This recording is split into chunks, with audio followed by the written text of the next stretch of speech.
뭐 지금 모두가 타겟이 될 수 있었던 상황으로 보이긴 하는데요. 정말 그 10분만 늦었더라면이라고 하는 게 진짜 아찔하고 끔찍한 상황인 것이죠. 근데 중요한 것은 차규근 조국혁신당 의원이 이런 얘기합니다. 지금보다 오히려 탄핵소추안이 발의되고 투표가 이루어지는 72시간 이때가 더 엄중한 시간이 될 것이다. 그 사이에 또 그럴 수 있죠. 계엄을 선포할 수가 있다. 그러면 모이지 못하는 그 어떤 시간에 허를 찌를 것이다라고 하는 우려를 하고 있더라고요. 2차, 3차 계엄안을 또 대통령이 또 선포할 수 있다라는 건데요. 근데 이게 정상적인 국가고 그리고 이제 그 강요들이라고 한다면은 이번 계엄 사태에 대한 국민적 판단을 누구보다 여실히 알아야 되는 것이고 비서실장이나 수석급 이상 간부들의 참모들의 그런 사의 표명뿐만이 아니고 이제는 좀 정신 차리라고 직언을 해야 되는 상황입니다. 특히나 총리 이하 장관들 뭐하러 있습니까? 대통령의 부하가 이기 이전에 국민의 공복 아닙니까?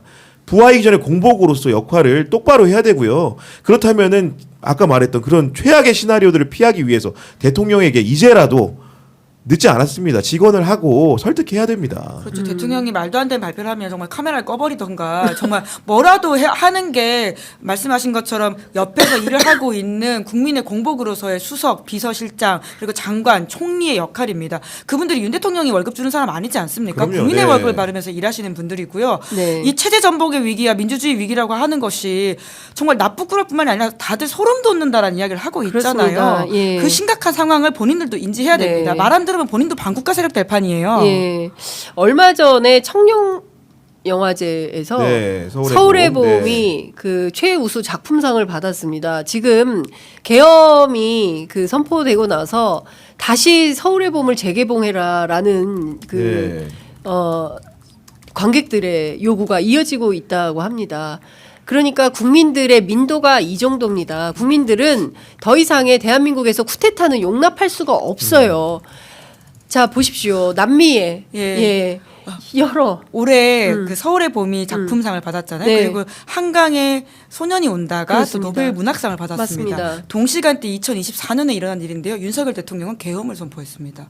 보통 뭐 하는 겁니까? 그렇습니다. 그리고 이게 뿐만 아니고 결국 국제적인 그 외교 관계를 차분하게 좀 생각을 해봐야 되는데 일단은 그 미국 트럼프 정부가 이제 당선인 입성이 기정사실화된 상황에서 그 정보효율부 수장으로 발탁한 일론 머스크가 우리 국회의 그런 말 그대로 탄핵 반대 의결에 대해서 놀랍다는 와우라는 반응을 했고 실제로 어떻게 얘기했냐면 This is shocking이라고 했습니다. 아주 충격적이다. 그러니까 이게 결국은 뭐냐? 미국이 지금 2024년 대한민국을 보는 틀거리인 겁니다.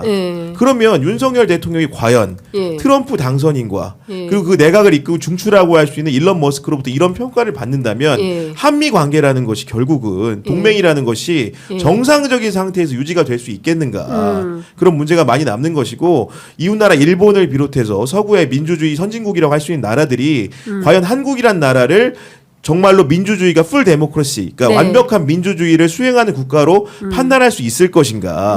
이런 근본적인 의문이 남게 되는 겁니다, 지금.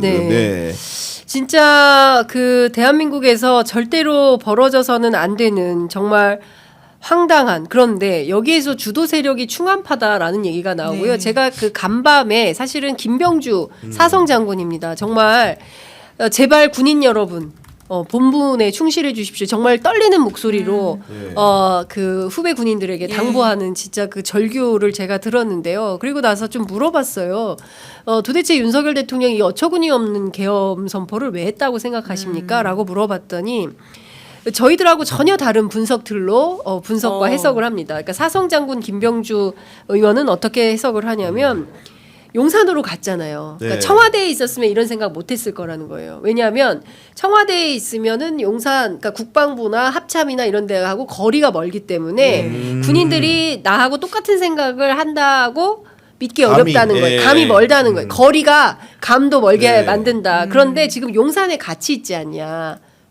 그리고 국방부도 뭐 합참도 자기가 언제든지 핸들링해서 이렇게 할 수 있는 자기가 주물르면 아무렇게나 주물러지는 이런 그 인형처럼 그렇게 될 수 있다고 판단하는 모양인데 그거 완전히 오판이다. 그렇죠. 이제 군이 움직이진 않을 거다. 이런 얘기를 합니다. 그러니까 어제 보면은 사실은 동조 세력이라고 이제 평가받을 수 있는 일부 움직임을 보면 군은 충암고 선배가 장악하게 된 거고요. 네. 그리고 경찰은 충암고 후배인 이상민 또 행안부 장관이 있기 때문에 예. 아마도 이제 이런 그 말 그대로 계엄이 선포가 되게 되면 군경 물리력을 행사할 수 있는 집단들이 자기 휘하에 있을 것이라고 믿었던 것 같지만 네. 현실은 달랐던 것이죠. 예. 이걸 집행하는 공수부대원들이나 경찰 경력들조차도 예. 대통령의 의중과는 달랐다는 것을 보여주는데 예. 예전에 저는 정진석 실장이 김용현 국방부 장관을 임명했을 때 그 사유로 된 게 뭐라고 되어 있냐면 다시 한번 곱씹어보게 되는데 네. 군 통수권자의 의중을 누구보다 잘 이해하고 있기에 국방부 장관으로서 적임자라고 판 이랬거든요.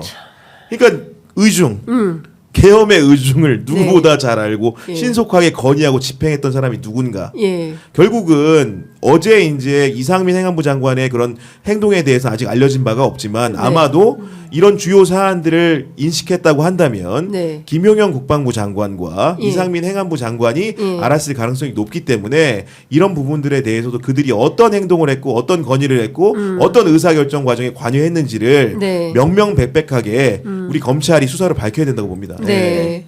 자, 어제 국회로 투입됐던 계엄군은 어떤 사람들이냐 궁금하실 것 같은데요. 특전사 병력이었다고 합니다. 특전사, 네. 예, 특전사고 그리고 헬기와 전술 차량 앞서 말씀드린 대로 헬기가 정말 그렇게 그 군 헬기가 다다다다다 소리를 내면서 여의도 상공을 쫙 날아가지고 줄을 이어서 국회로 들어가는 장면은 진짜 평생 정말 너무 놀랐습니다. 네. 지금 저 보시는 저 사진 연합뉴스 사진인데요.